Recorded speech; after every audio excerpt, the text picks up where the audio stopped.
Hi, welcome to the Gamesplainer. I'm Jeff the Gamesplainer, and today I'm gamesplaining Daimyo Rebirth of the Empire.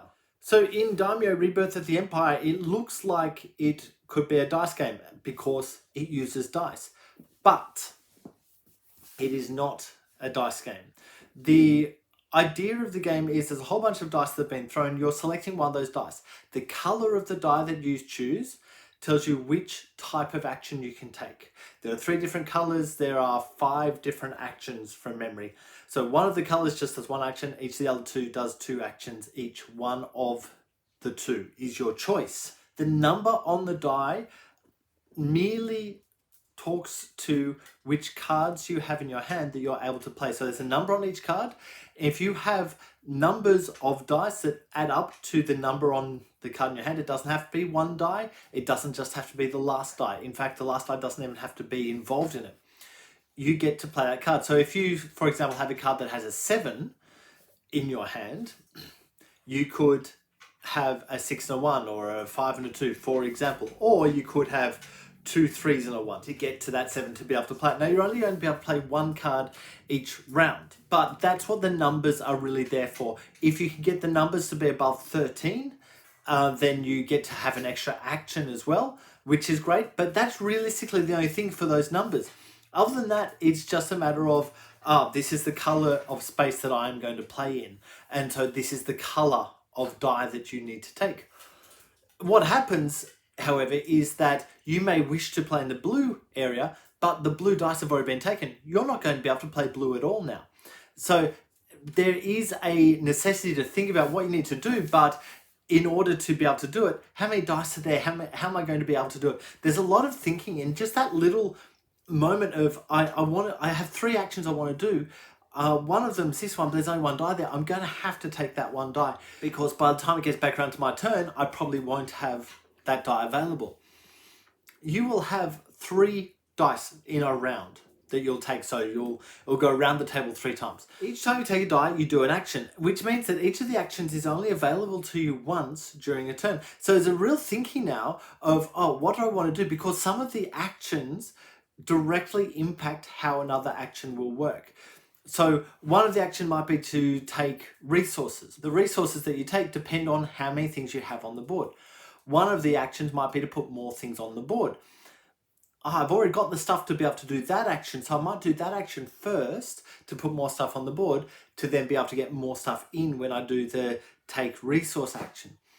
Or you may be able to put other things onto the board as well. And when you're placing stuff out onto the board, it's not you can place 1. It's you can place as many things as you have the resource to cover.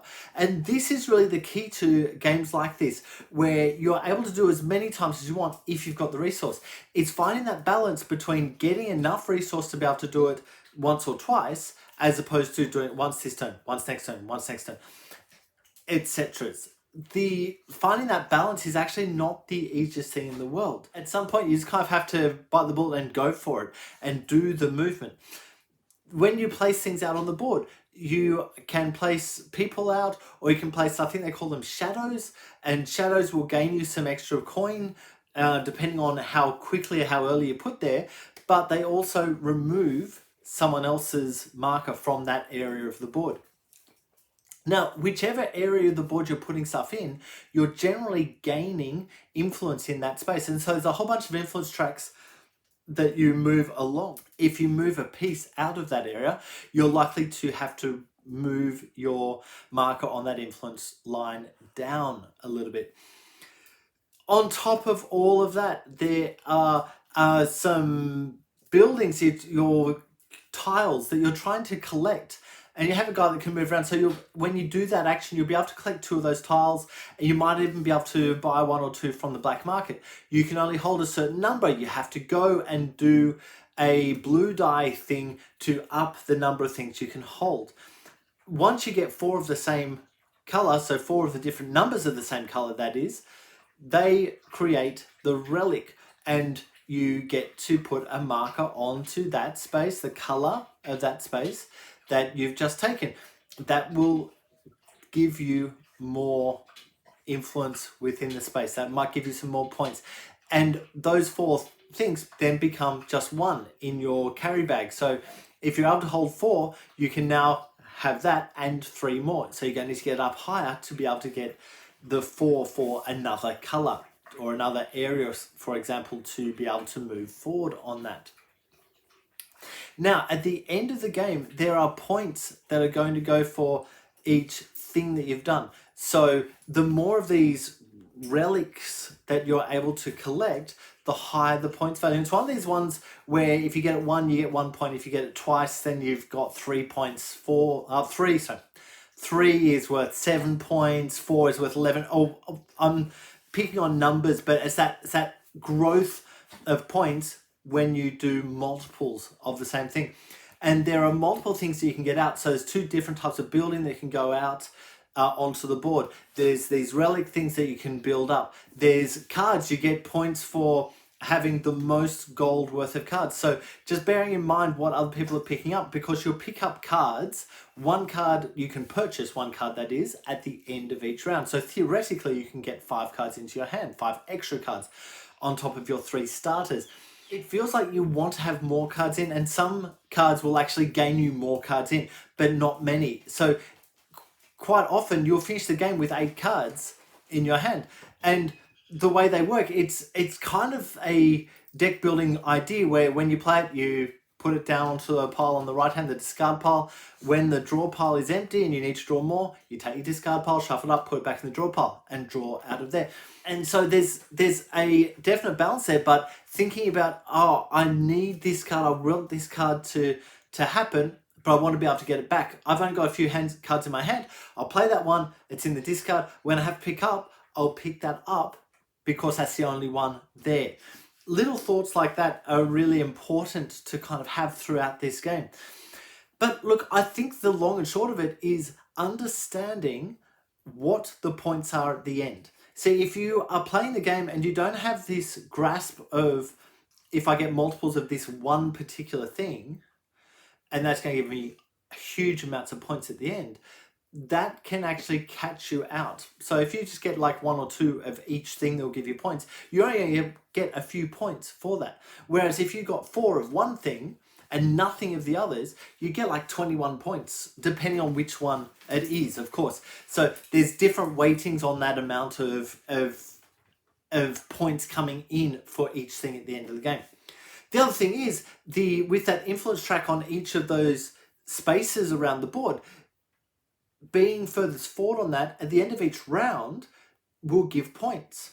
And so you want to actually work to be as far forward as you can on all of those tracks, or be forward, and then, okay, I've got a choice of getting 2 points. I could go here again, which is going to push me forward 2 more spots, or I could go over here, which will move me into that front position. That's actually the one to go for. It's not about how far down that track you've traveled, it's who is the furthest forward, who has the most influence in that area. On top of all of that, there are some cards that state the goals that you're trying to get. So the first person to, for example, get in the front of the line on 3 different areas would get these points. And those cards will change every game. So there's different things to kind of focus on. And I think that's important with a game like this, that you're actually focusing on the game that is in front of you at the moment rather than the game that you normally play. You do need to bear in mind, this is what I'm actually trying to get those points.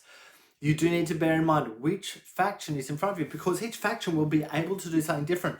When I said earlier that if you have 13 on the dice in front of you, that gives you an extra action. The extra action that you can do is different for each faction. And so kind of leaning into what that faction can do is really important to understand and to go after. Just thinking, okay, I'm on a faction where if I get over 13, I'll be able to push up my carrying ability. That's a really good thing. You may not need to go after the one that will push your carrying ability forward. You can focus on the other things, trying to get 13 when that will push that carrying ability forward anyway. Or you could go with that thinking, I'll get as far forward as I can, and then just pick up as much stuff as you can to be able to get those relics, the builds, And so that will get you multiple points by the end of the game if that's the angle you wish to work on. There is so darn much going on with this game. It looks busy on the table, and it is busy. Once you get your head around what each thing does, it makes sense and can work forward and can be quite a fun game to play. But getting your head through it is tough. The videos, you'll see the length on them, they're actually quite long, or at least the part 1, which introduces the game and tells you the rules, that's actually quite long compared to some of the other videos I've been doing, simply because there's so darn much going on, so much potential with each little thing that needs to be covered. So look, I think I'll leave that there. Please go ahead and watch my Gamesplay and Gamesplanation to get a feel for the game and what it's actually about, and see if this is a game that would suit you. And it very much is a, will this game suit me and the players around me? That's the question you need to be asking yourself. So I'll leave it there. If you have any comments or suggestions, please write them below. If you have any games that you would like to be Gamesplained, please shoot me an email to thegamesplainer@gmail.com. Follow me on Instagram and Twitter @thegamesplainer to keep up to date with the games I'm playing. Subscribe to my videos to keep up to date with the games I'm gamesplaining. And until next time, enjoy gaming.